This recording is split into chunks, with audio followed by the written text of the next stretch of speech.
It's like there's not that much content in it. It's some good sense of humor. I get it, but plot summary, right? Kind of regurgitated. Okay, some other people read James Joyce's novel Ulysses, and then wrote down what it meant. It's kind of regurgitation. It's like uh, mother owl or whatever mother bird or penguin, mother penguin, father penguin, they eat fish. They digested, half digested, and they come to Antarctica nest to their chicks, baby penguins, and they regurgitate, vomit out, throw up this half digested fish so that their baby penguins can eat it and digest it. It's kind of the same concept, right? Yeah, some English literature professors, they read some difficult novels, and then they explain to us in the Wikipedia, okay, that's the plot summary, okay, so I'm eating that, basically. Like as a baby student of English literature. Yeah, I'm sorry. Hopefully you're not in a dinner time, but it's an analogy. Yeah. There's something in this cup, so let me get it out.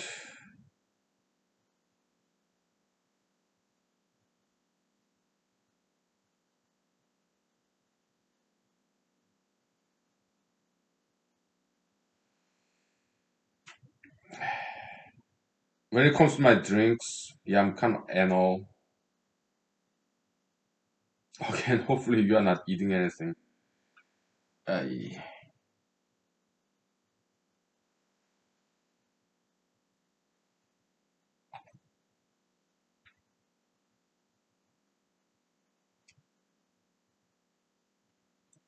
know what?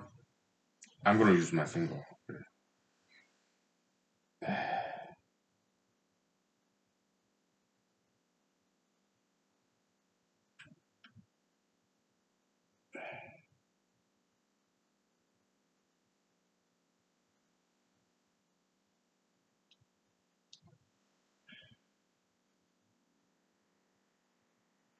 Come on.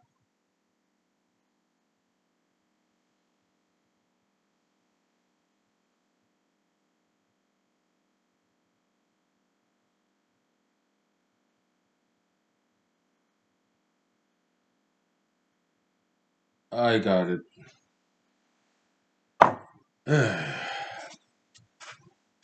Let me wash my hands real quick, okay?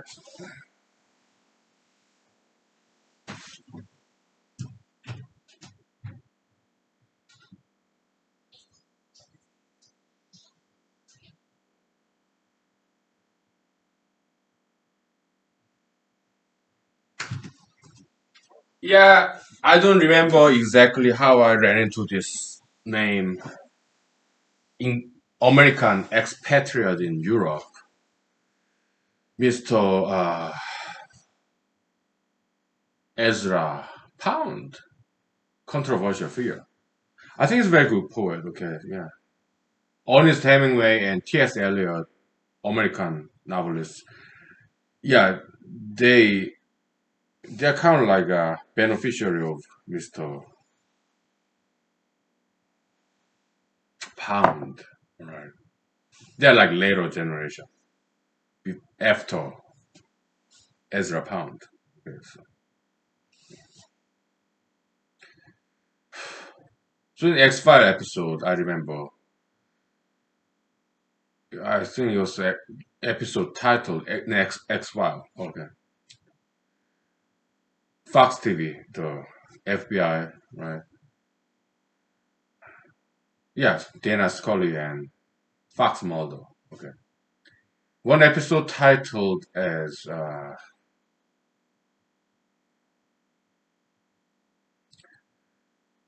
Bad Blood. It's about Texan Dracula, Texan vampire. Okay. Yeah, they mentioned this one expatriate, American expatriate female LGBT community member, uh, novelist, I think, Gertrude Stein. Okay.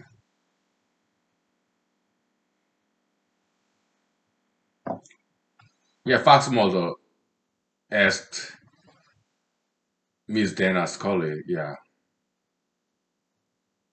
oh, you don't want to go to jail, right? Yeah, your jailmate, her name will be Large Marge, who read Gertrude Stein's novels.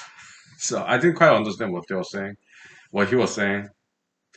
But I guess it was about LGBT. Okay, yeah, you don't want to be in jail with some LGBT jailmate. I think that was what they were referring to. Okay, so yeah, I kind of got that impression. Okay, when I watched that episode in X File, right? But I didn't quite know because I did not know who Gertrude Stein was. Now I know because yeah, she was like she ran this saloon. Okay, it's kind of like she was rich, wealthy, and maybe some heiress of some rich family. So she went from America. She went to France, and early 1900s. Okay, yeah, it's kind of social hub of all the famous artists, writers. Okay, she ran that club. Okay, so and James Joyce and some painters like Pablo Picasso and Juan Miro. Uh,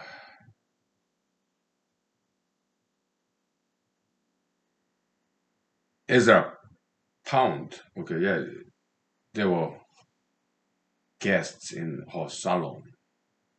Okay, so modernism. They say. Yeah, we'll take 5 minutes break. Okay, I need some vocal rest, and then we'll talk about this lady, American expatriate in France, most likely Paris. Okay, I don't know. Miss Gertrude Stein. She's LGBT community member. Okay, early 1900s. Okay,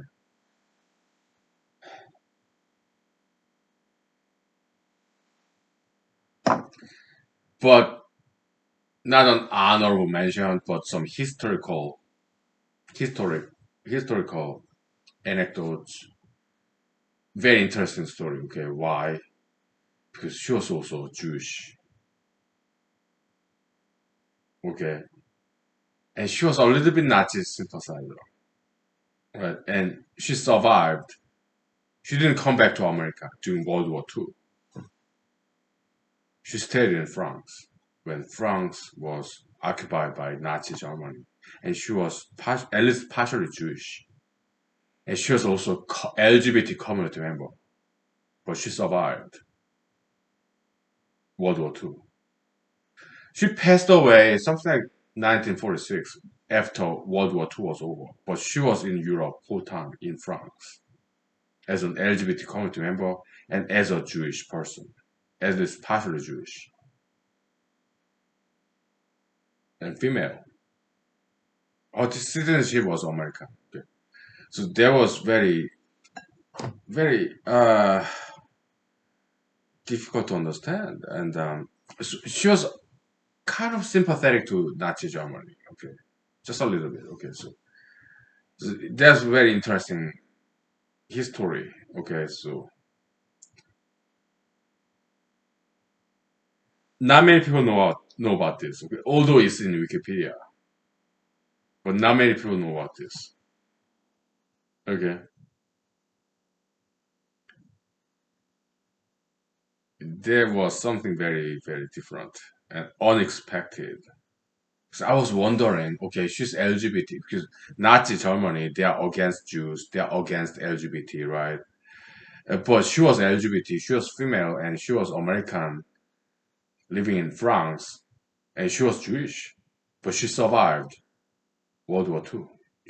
She didn't go to this encampment, this Auschwitz. No, she didn't. Okay. Yeah, so I was quite surprised. Miss Gertrude Stein. Okay, so give me 5 minutes. Okay, we will talk about it. Okay, so quite surprising. Okay,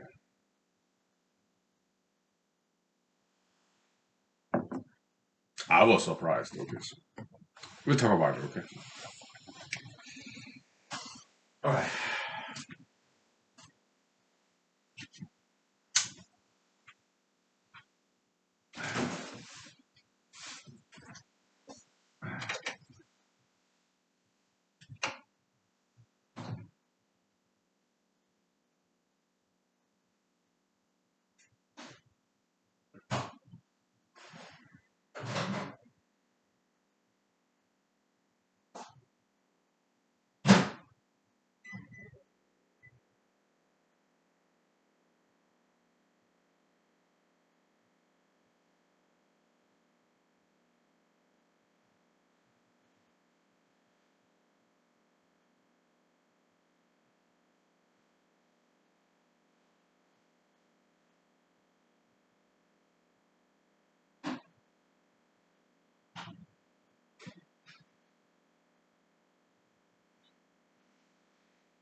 So this Miss Gertrude Stein, she's American, and I guess she's some kind of heiress. Maybe she inherited a lot of money, and then went to France, most likely Paris, right? And she hosted these parties, inviting like invitation only some famous novelists, writers, poets, sculptors, painters of the day in Europe, early 1900s, right? Maybe 1920s. Okay. Yeah. Modernism. Okay. Some historical background. Okay.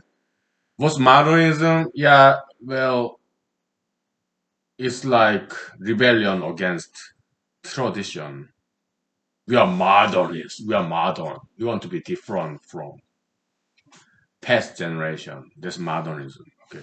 Early 1900s in Europe, in America, Western Hemisphere. Okay. Yeah, kind of rebel without cause. Okay. James Dean kind of attitude.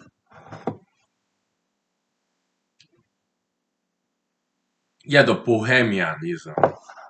Bohemian, okay, in Czechoslovakia, right? Bohemianism. Yeah, kind of like a little bit similar to 1970s American hippism, okay, like but there's some similarity and some difference, okay. Some similarity between American hippism in 1970s and European bohemianism in early 1900s, like 1920s, 1910s. Yeah, promiscuity, okay, anti-monogamy, promiscuity, like free, that adult intimacy activity kind of. Yeah, some bohemianism is that's part of that, but there are some other stuff there too. Okay, back in early 1900s in Europe, there were many struggling painters, poets, writers who live in the attic. You have rooftop, triangular, right? Yeah, but struggling writers, struggling painters, they live in on top of that building, apartment, where it's the smallest, it's the cheapest because you have to walk up the stairs. In the early 1900s in Europe, they don't have any elevator. So the higher up is cheaper rent. Small attic, triangular space, cramped. Okay. Mm.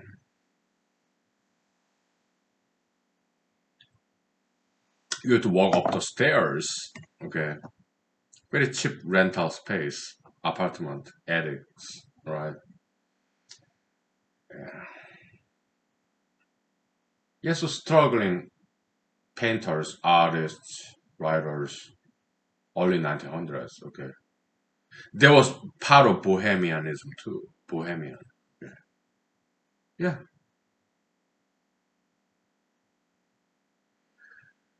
It is liberalism, right? They are against the convention. They want to have free spirit. They don't care about money. They don't follow by this norm of society. They pursue their dreams. They want to be different from the past generation. So there's some good side in there. Classical European liberalism, all right? Bohemianism, right? And not all of those Bohemian writers and painters were promiscuous. Not all of them, okay? But they have free spirits, okay? They want to pursue their own goal as a painter, as a writer, right? Early 1900s in Europe, okay? Bohemianism. It's about free spirit, freedom, denying the conventional wisdom. They want to something. They want to create something they would feel some ownership of their own thing, their own creation, right? Yeah, in arts, literature, fine art, sculpture, writing, novels, paintings, poems, right? Yeah, this Bohemianism in Europe, 1900s, early 1900s. Okay, so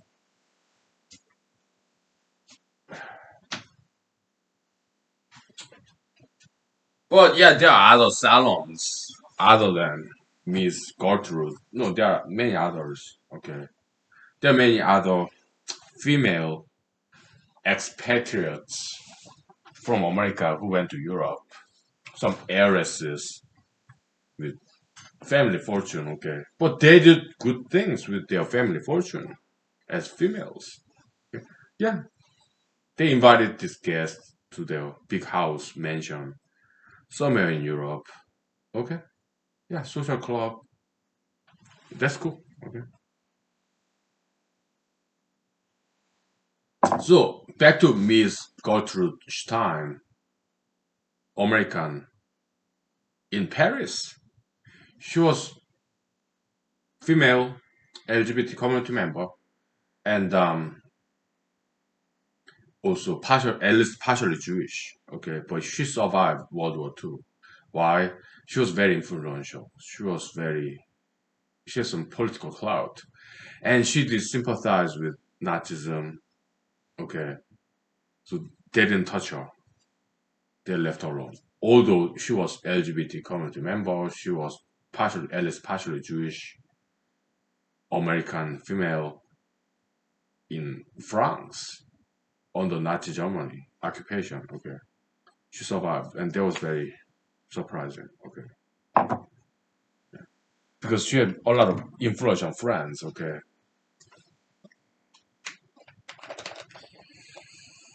yeah,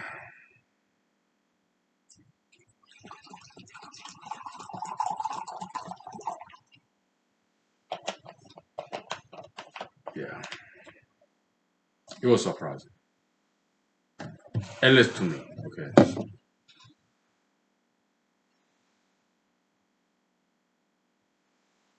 okay, so let's move on. So back in 1920s, yeah, the Great Gatsby, Fitzgerald, Scott Fitzgerald, right? Yeah, in America, Eastern Coast, somewhere Long Island. Okay, yeah, it's very hedonistic. It's all about party, right? Okay, excess, a lot of adultery. Fitzgerald, Great Gatsby, a lot of adultery. Okay, 1990s. I'm sorry, 1920s. Okay, yeah, the rising 20s in America, 1920s. Okay, a lot of promiscuity. In Europe, I think there were a lot of LGBTism there too. Okay, you have people like Miss Gertrude Stein, you have John Maynard Keynes, you have Alan Turing, right? A lot of LGBTism. Okay, 1920s. After that, yeah, Great Depression, 1929, Black Friday. It's kind of reminiscent of Sodom and Gomorrah. Everyone's partying, a lot of LGBT, or Pompeii in Rome, Italy. Okay, a lot of LGBT, a lot of adultery, right? So 1920s, rising 20s, okay, a lot of LGBTism, a lot of luxury excess party going on, okay. They reject the conventional wisdom, tradition, morality, ethics, right? After that decade is over, yeah, 1929, Great Depression. After that, World War II. Okay. Pompeii, Rome. What year was that? I don't know. Maybe 300 AD or something. I don't know. Okay. Yeah, a lot of promiscuity, a lot of LGBTism. Okay. After that, volcano. Volcano. Okay. Pompeii. Before that, yeah, Sodom and Gomorrah. A lot of LGBTism, promiscuity, moral corruption, ethical corruption. They don't want to follow the rules. What happened there? Yeah, Sodom and Gomorrah. Destruction. Okay.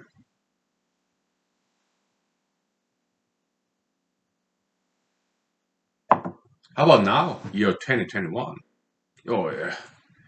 LGBTism, okay, a lot of people bullying upon each other, picking on each other. Promiscuity, I don't know. I have no idea if there's rampant promiscuity going on. But yeah, LGBTism, that's the king. That's why my paper, Law of Anti-Gayism, is now censored, banned, excommunicated, delisted. So then will something bad happen to the world, to America? I don't know. I hope not. Why? Will World War III will happen between America and China, America and Russia? I hope not. Okay. Yeah, but I do have some concern about it. Okay, so because you have Sodom and Gomorrah, Pompeii, Roman Empire, and then you have 1920s. They're all three LGBT dominant era. Okay. Now, fast forward Year 2021, pro-LGBTism is dominant. Okay, whenever that happened, yeah, something bad happened after that. After pro-LGBT era, something bad happened right after that. Okay, so yeah, I kind of have concern about that. Okay, year 2021. Okay, so yeah, it's a legitimate concern because it's a pattern. Sodom and Gomorrah, Pompeii, and 1920s, right? Sodom and Gomorrah destruction, Pompeii volcano, 1920, after 10 decades of this luxury LGBT, Great Depression happened, and World War II. Okay, so year 2021, yeah, legalization of gay marriage, LGBT, the king. Okay, will something bad happen, like World War III between America and China, America and Russia? I hope not. But as a student of history, there's this repeating pattern. Okay, so I'm a little bit concerned about it.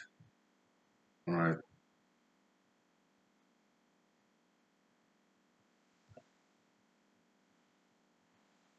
because history tends to repeat itself. Okay,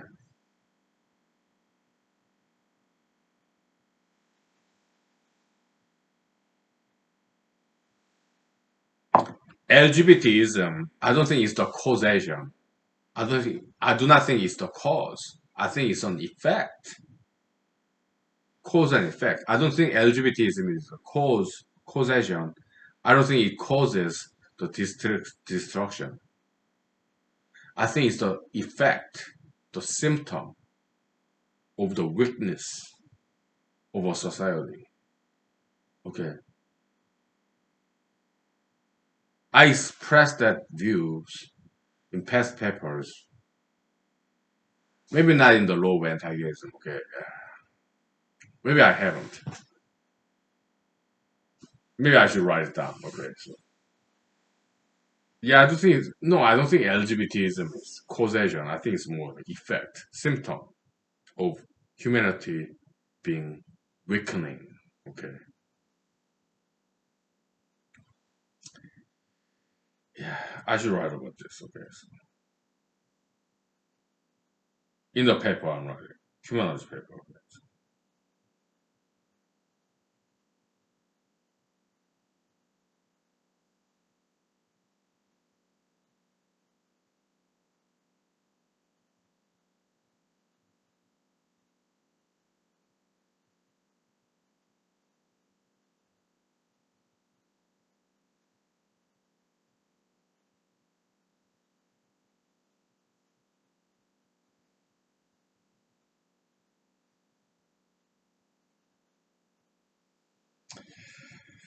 Yeah,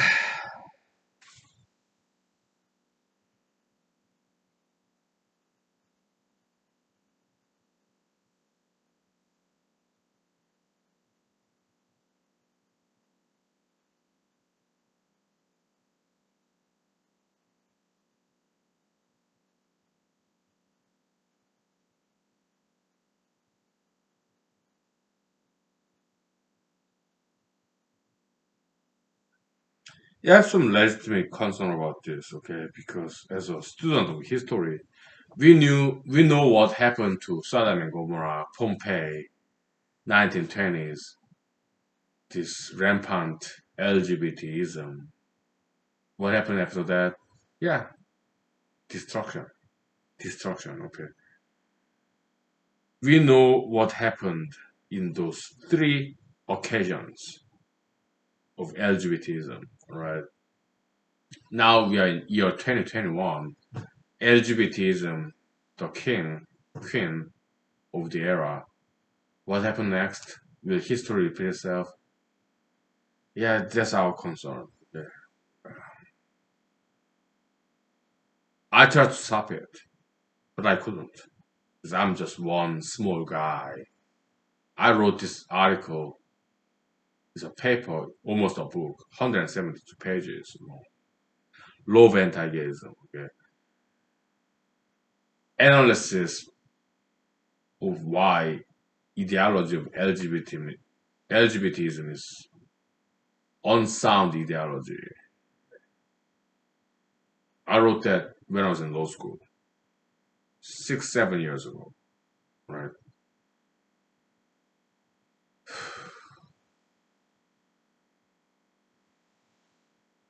Hopefully, nothing bad happens. Okay,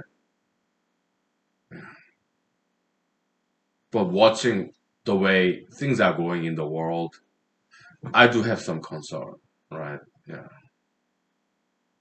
I'm not a doomsday prophet. Okay, I'm not even a prophet, and I don't like doomsday scenarios.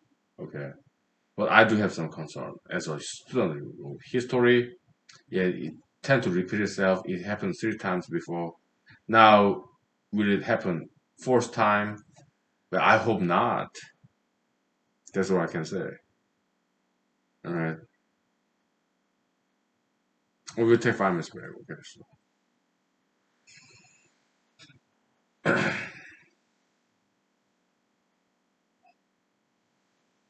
let's take 5 minutes. Yeah.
Okay, so yeah, let's talk about movies. Okay, yeah, yeah, the Western literature is kind of heavy, but Hollywood writers or any screenwriters, playwrights, theatrical or film based. Okay, yeah, many of them studied literature.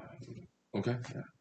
Hollywood, yeah, like X File, Twilight Zone. Okay, they studied Western literature, right? So yeah, good writers. Okay. So yesterday we get behind Western literature. Okay, so let's talk about movies. Okay, yeah, yesterday I watched this movie, Samuel L. Jackson and Tommy Lee Jones. Yeah, the rules of engagement. Okay, so I'm a lawyer. I'm a veteran. Okay, before that movie, yeah, A Few Good Men, right? Yeah, military law, UCMJ kind of uniform military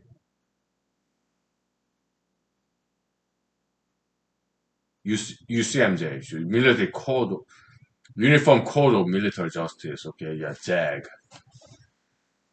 Interesting name. Was JAG? Judge Advocate General. Kind of interesting name, right? Acronym. Interesting name. Let me get some more wine. Dry red wine. California Italian dry red wine. Burgundy. Carlo Rossi. California Italian American dry red wine. Burgundy. Carlo Rossi. Okay. So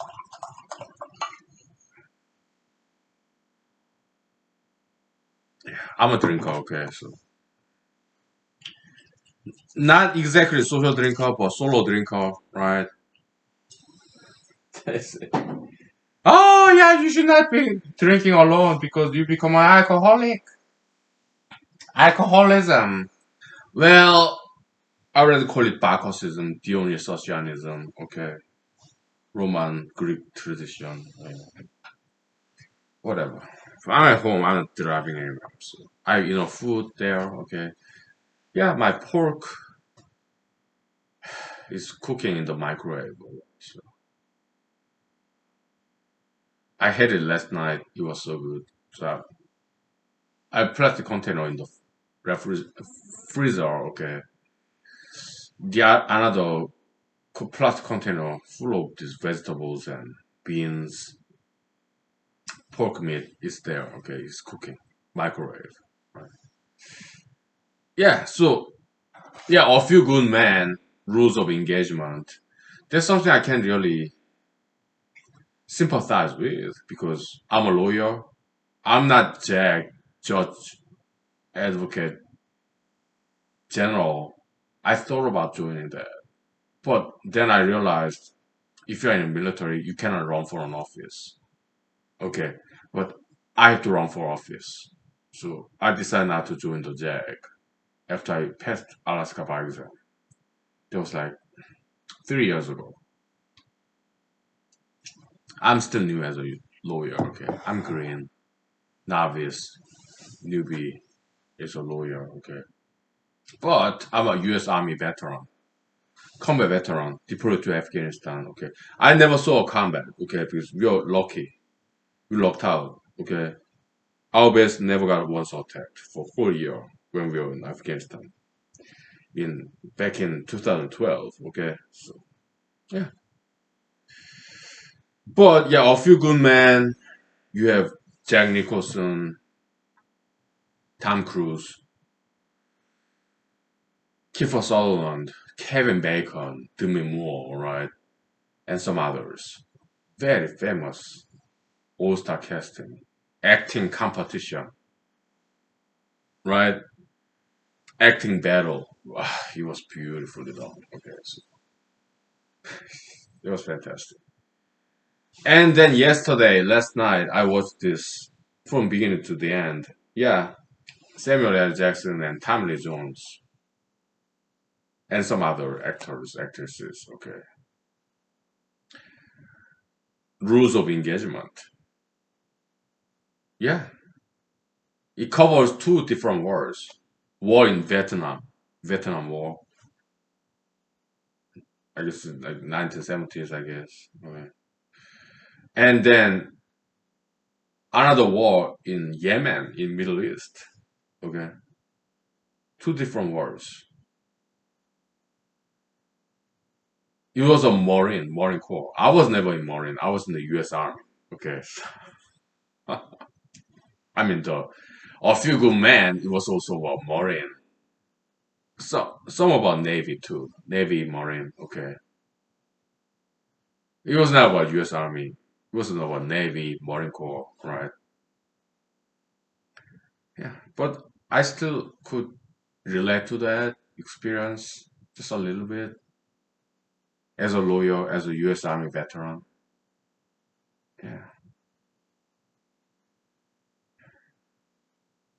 and the actors, Tommy Lee Jones, Samuel L. Jackson. Okay, African American gentleman, Caucasian American gentleman. Okay, the brotherhood, friendship. It was beautiful. Okay, so even in A Few Good Men, yeah, the Marine Corporal, African American gentleman, and his lawyer, Caucasian American gentleman. Okay, yeah, friendship, brotherhood. Okay, that was cool. Okay, between junior enlisted and officers, commissioned officers. Okay, that was very cool. Okay, so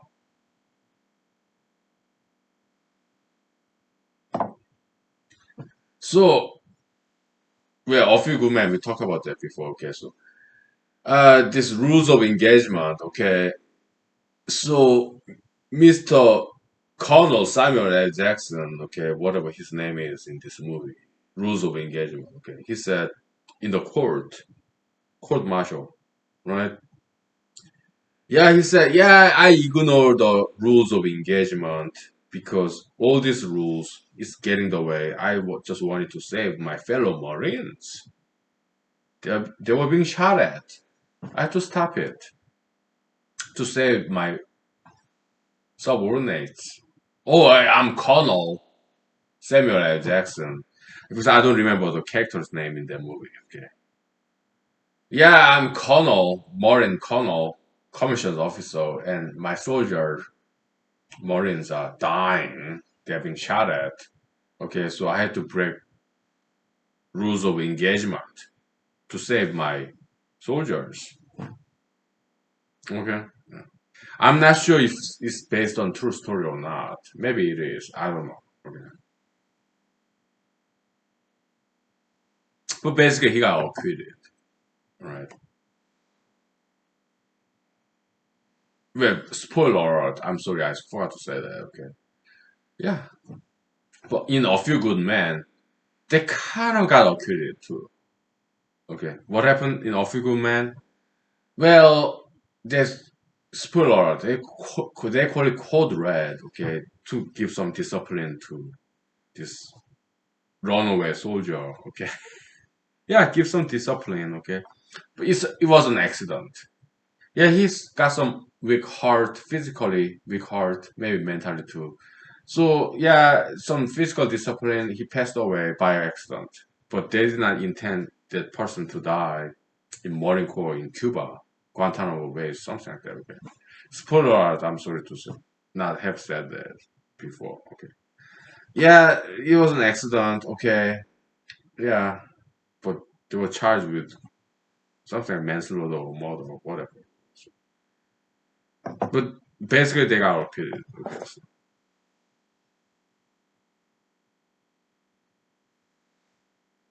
So in A Few Good Men, what I remember, very memorable line. Okay. Yeah, they said, yeah, So there's this corporal and private. Corporal African American gentleman, very handsome, cool guy, okay, very strong. And Caucasian American guy, private, under him, alright. Yeah, they gave this runaway soldier kind of, I think it's a Hispanic American soldier, Marine Corps, in Guantanamo Bay, Cuba, okay. He was kind of snitching on them, okay. So yeah, they wanted to give him some discipline, but accidentally he died, okay. So at the end of the movie, spoiler alert, okay. Yeah, they were found not guilty on murder or manslaughter, but they would be dishonorably discharged. Okay? And this Caucasian private as this older African American corporal. Yeah, what did we do wrong? And this African American corporal's response, well, we did not stand up for smaller guy. We did not stand up for this smaller guy. That was what we did wrong. We just followed the orders.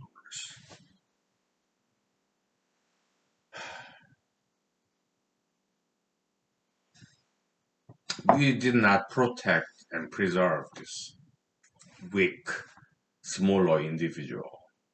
Right? That's what we did wrong.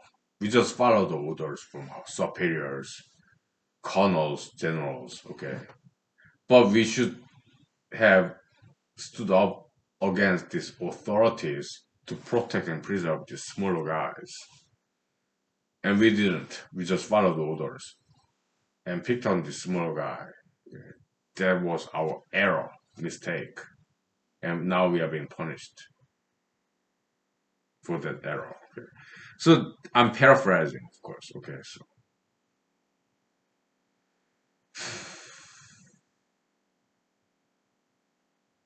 so Mr. Ted Cruz, Senator Ted Cruz of Texas, he was being criticized and ridiculed when he ran away to Mexico on a vacation when the state of Texas is being flooded, snow, people are freezing, electricity shut down, okay.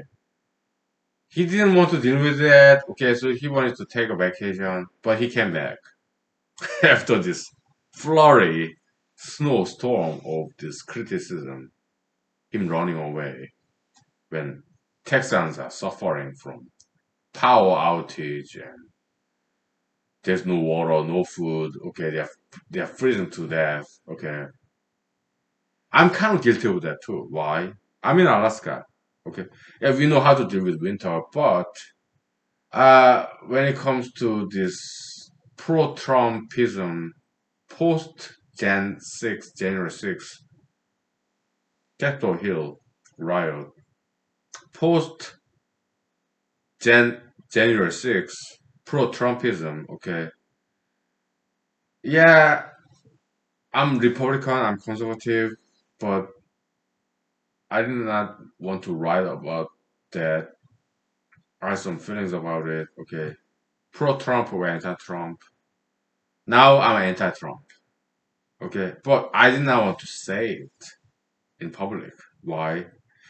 Because Alaska is a very conservative state. There are a lot of pro-Trumpers in Alaska, okay. And I don't want to be wrapped up in this controversy as me being anti-Trumper, right? But in my heart, in my knowledge, I feel, and as far as I know, President Trump did something very wrong in January 6th, 2021. Okay. But I did not want to express my opinion. Why? I did not want to deal with it. Okay. But some other courageous people spoke against President Trump. So what am I doing? Hiding.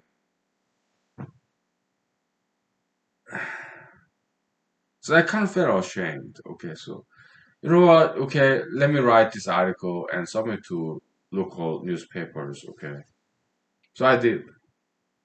Will it be published or not? Then I don't know. But I wrote, submitted. Yeah, to say that out and loud that President Trump did something very wrong in January 6th, before, during, and after. Right, and I no longer support him as a politician. I did not want to talk about this because path of path of least resistance. Okay, yeah, I'm busy. I'm writing this humanology, copiomology article, paper, book. I have my job, 40 hours a week, Monday to Friday. Okay, I'm dealing with enough stuff. Okay, so but for future generations' sake, okay, we want them to be bigger and better, more righteous, more moral, more ethical. Okay, so after a few good men and women, women and men,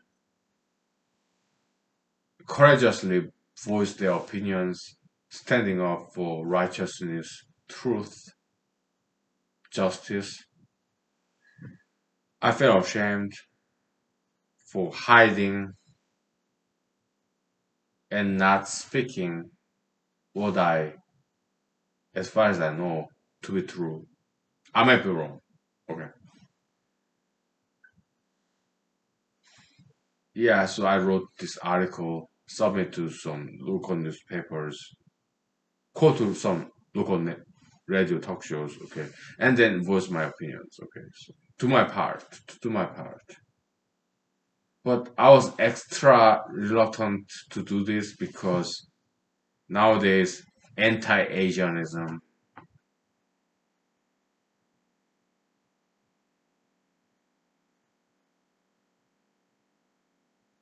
Nowadays, February 2021, it's difficult enough for me to be an Asian in America. Okay. And Alaska is a conservative state. And to criticize former President Trump in Alaska, to me, that was like way too much to handle. I have my job for 40 hours a week. I'm a lawyer, okay? And I'm writing this humanized paper, co-humanized paper, okay? I'm busy.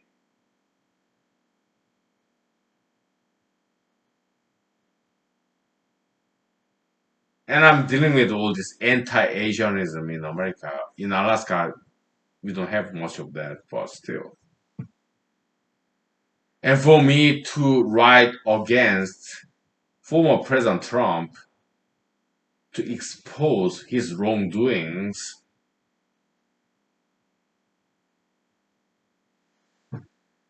to me, that was way too much, okay? Yeah, I'm dealing with enough stuff in my own, okay? I'm busy.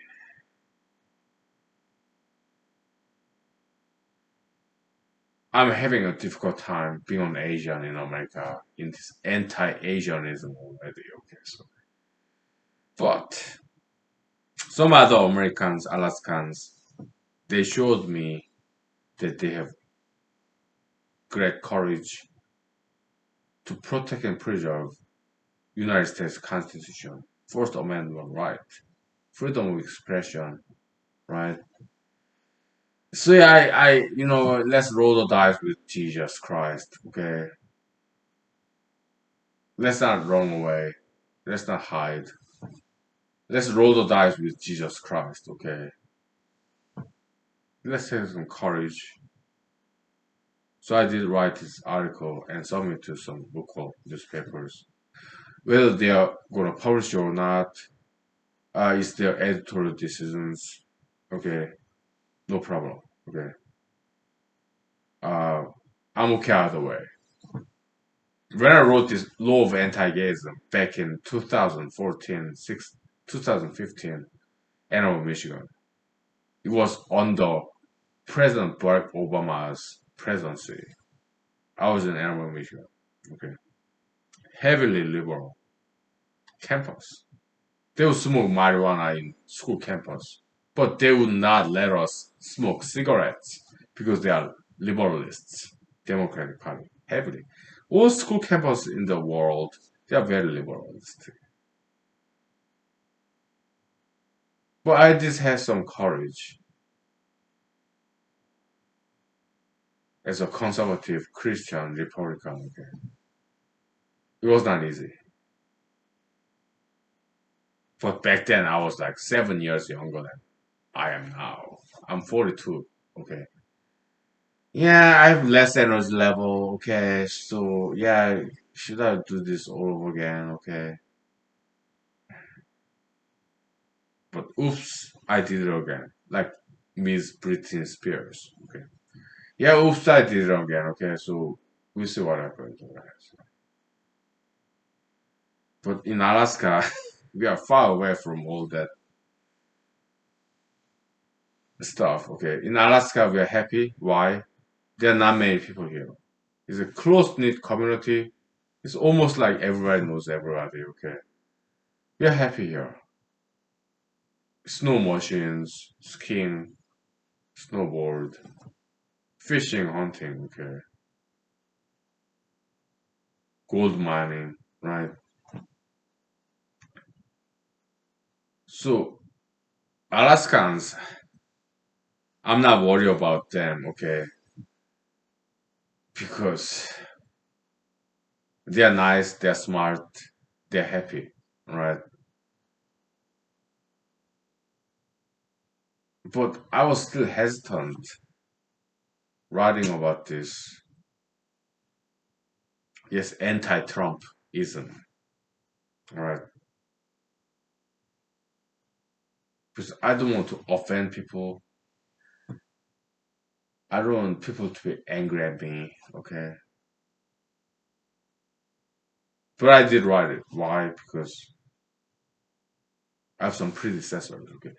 Some courageous people, brave people in Alaska, they voiced out their opinions, okay? So I was like, you know what? Maybe I should do the same thing, okay? So some delayed response in psychology. Okay, psychology, yeah, they have good concepts. I get it. Okay, so yeah, we'll see what happens.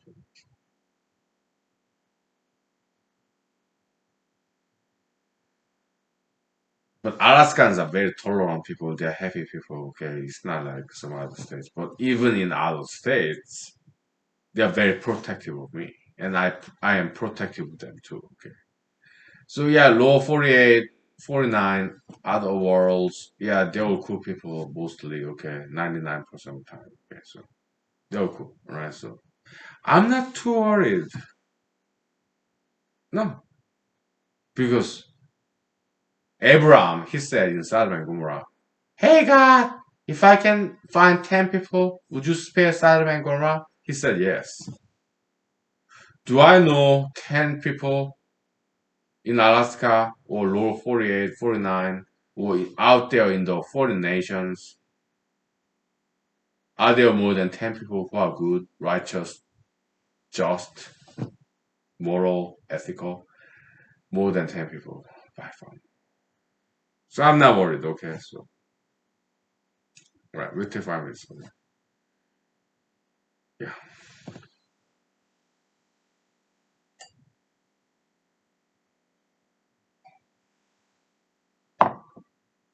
Right.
Okay.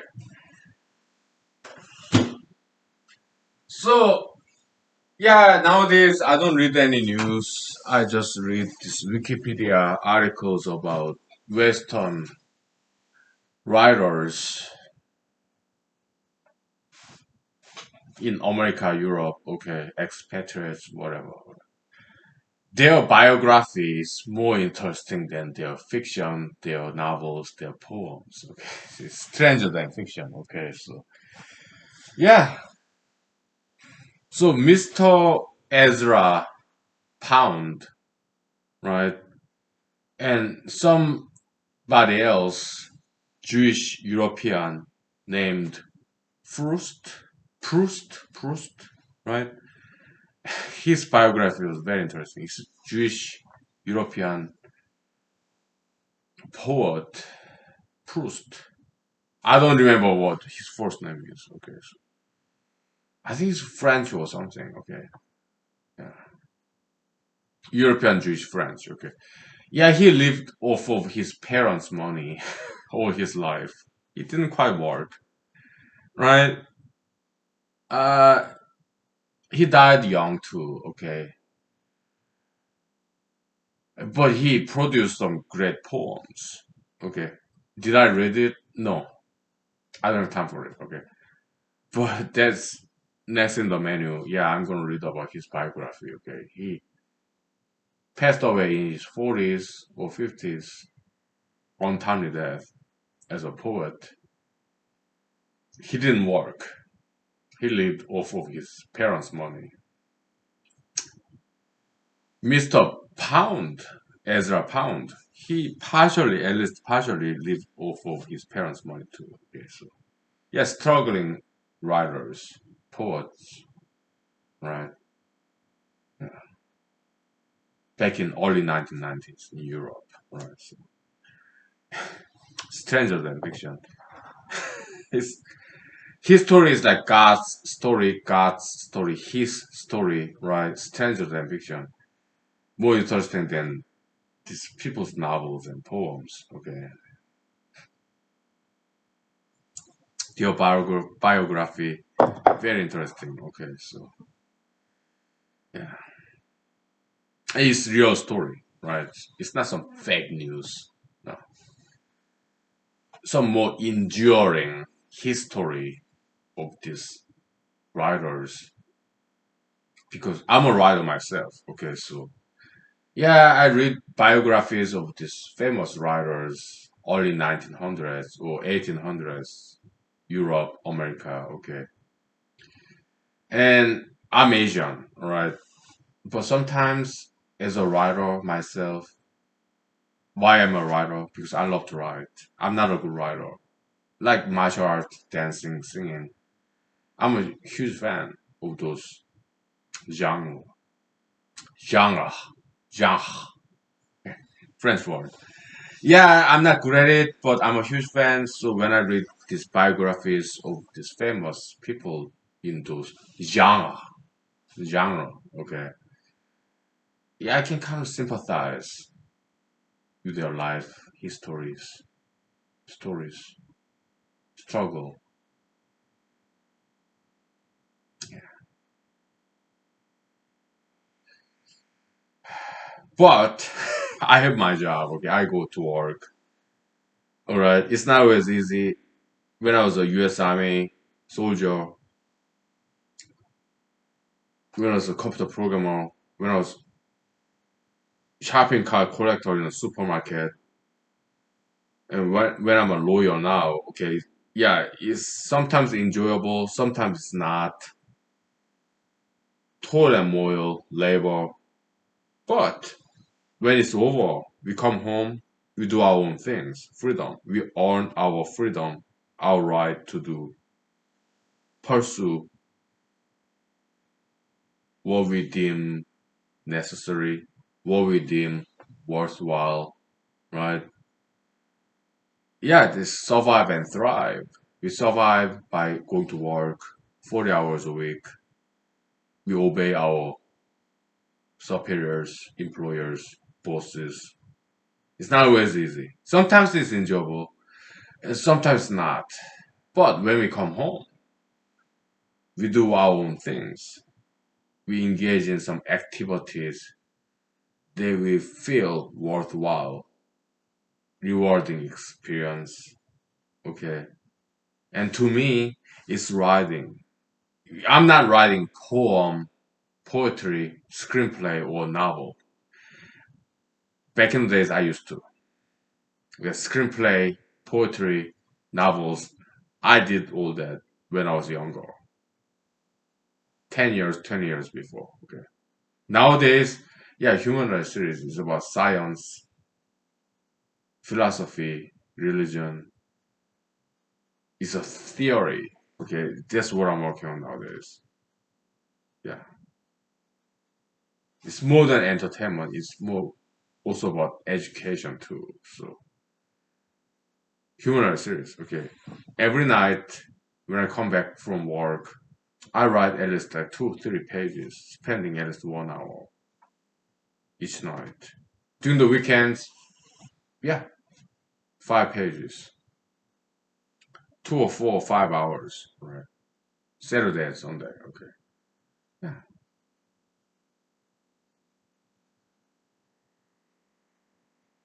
yeah.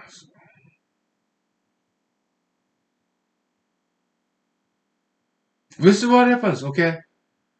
Yeah, like President Trump said, Mr. Trump said, okay, yeah, he is kind of a little bit of spiritual mentor to me. I never met him, all right, but I did write some letters to White House.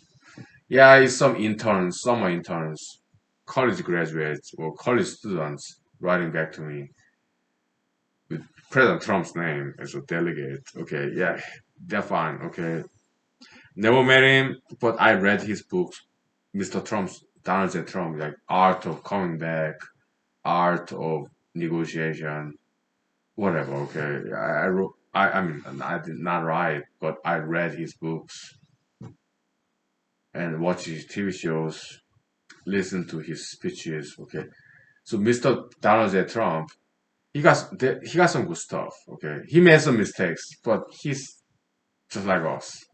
People are people. We make mistakes, goods and bads, yin and yang. Okay, yeah. But so now I'm not 100% against him.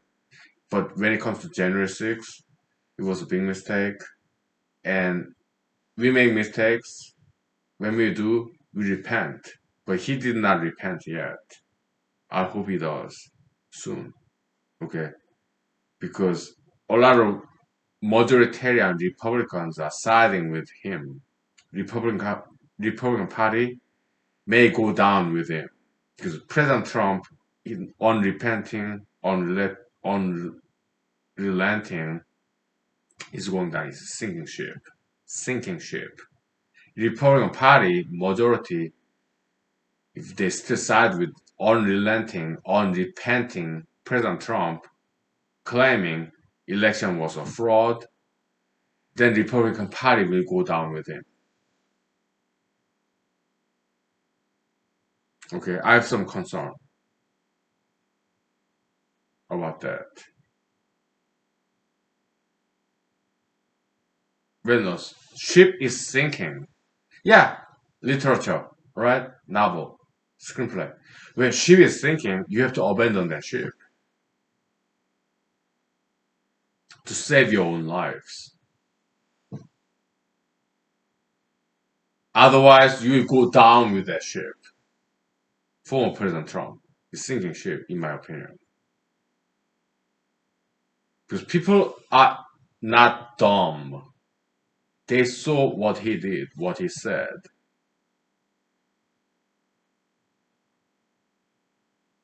So I do not want this Republican Party in America going down with that sinking ship. Pro-Trumpism, post-January 6th, pro-Trumpism, okay? In my opinion, it became very toxic, right?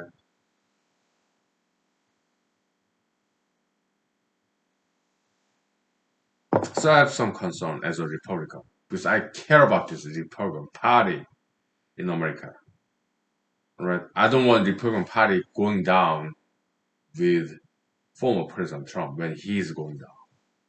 I feel sorry. All right.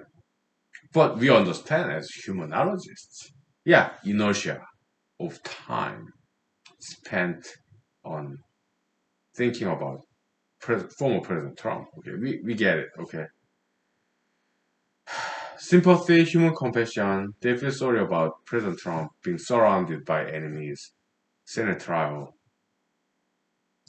Yeah, we get it. Okay, but we have solution, right? We expressed this multiple times by now. Okay, President Trump, what he should do is he should donate $10 million to victims of his crimes. Okay, yeah. Post January 6th, pro Trumpists who are in jail now, who lost their jobs, who lost their reputations, and family members of 7 people who lost their lives in January 6th, or a couple of days later. He's guilty of that. He should compensate the victims of his own crimes. Post January 6th, pro Trumpers. And that's what I wrote in this article that I submitted to some local newspapers. Whether they're going to publish it or not is off my control. But I did my best. Even in this day and age of anti-Asianism, because I'm Asian. In America, I'm already unpopular because I'm Asian. Okay. Now I'm going against former President Trump. It will make me even less popular. Okay. I did not want that. So I hesitated. But some other Americans show the courage, American bravery, American freedom, standing up. Then I felt ashamed by hiding, running away from telling the truth, justice, righteousness. So they told me, my fellow Americans, Alaskans, okay, or anywhere else, in California, New York, wherever, okay. They showed the courage, so I felt ashamed not being as courageous and brave as other my fellow Americans. So I repented. So I wrote down this article and I submit to local newspapers. Whether it get published or not, well, it's editorial decision. They are business owners. I'm okay either way, but I did my part.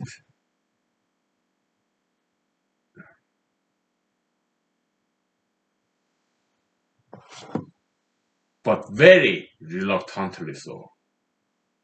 Some delay because I did not want to deal with it because I'm busy. I'm a lawyer.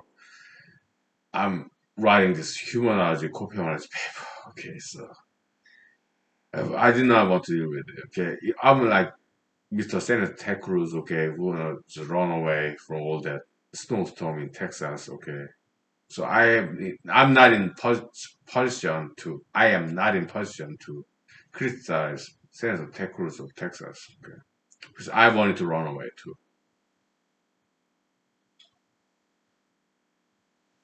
I did not want to deal with it. Although, from what I know, I knew what President Trump did in January 6th was very wrong. But I wanted to keep my silence though. Why?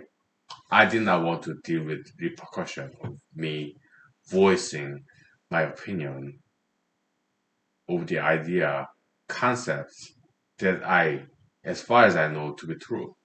I could be wrong, okay? But I think President Trump made an error, made a mistake, big mistake in January 6th. But I wanted to not express it. Why? Because I did not want to deal with all this repercussion, criticism, being a target of criticism, especially in this anti-Asianism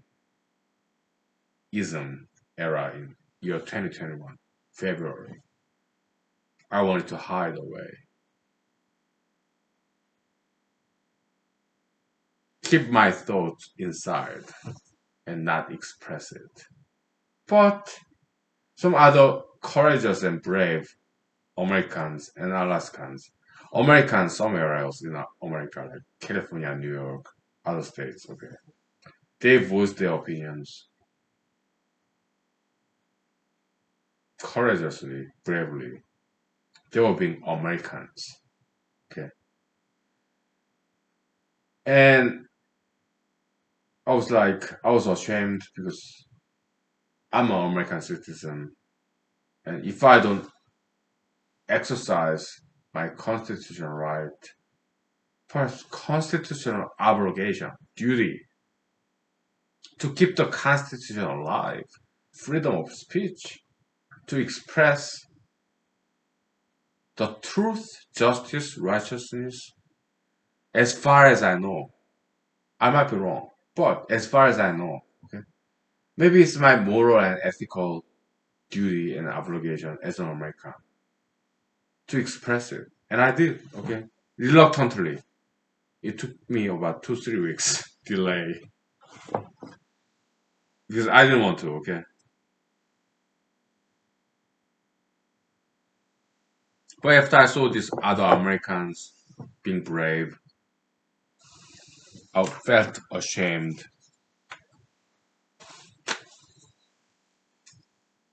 because it's not like I was afraid because we are Alaskans, we care about each other, very neighborly, okay, small knit, close knit community. But I was reluctant because I did not want to deal with all these objections, criticism, alright. But I did eventually, okay. I wrote this article, submit to some local newspapers, alright. Whether they publish it or not, it's my off my control. Either way, I respect their editorial decisions because they are publishers. Local or national, international, okay? They're business people, okay? So no matter what they decide, I'm okay with it. With their own business. They have to feed their family members, spouses, their employees. They have to pay back their loan, debt, satisfy their stockholders by paying their dividends, okay? They're business people. They have to go along with the majoritarian mainstream views because they have responsibility to their stockholders, lenders, family members, debtors, I mean, lenders, employees, right? So editorial decision, they're business people, okay? They have to take care of their own people, okay? We understand, okay? So when publishers, newspapers, radio talk show hosts, when they reject my articles, my calls, my books, my papers, no objection. Why? Because I'm a humanologist. We understand. They want to survive. We want them to survive. We want them to feed their employees, their family members, because we care about them too. Here, no objection whatsoever. What do? We bide our time. We wait. When maybe 5 years, 10 years, the common age era where people will be more tolerant, respect constitution, freedom, liberty, more tolerant, more open-minded.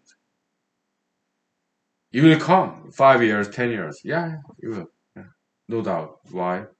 Yeah, dualism, dual dualism. Okay, up and down. Okay, censorship, up and down, up and down. Okay. Yeah, we are in this height of censorship, ideological censorship. It's not governmental censorship. It's ideological censorship. Okay.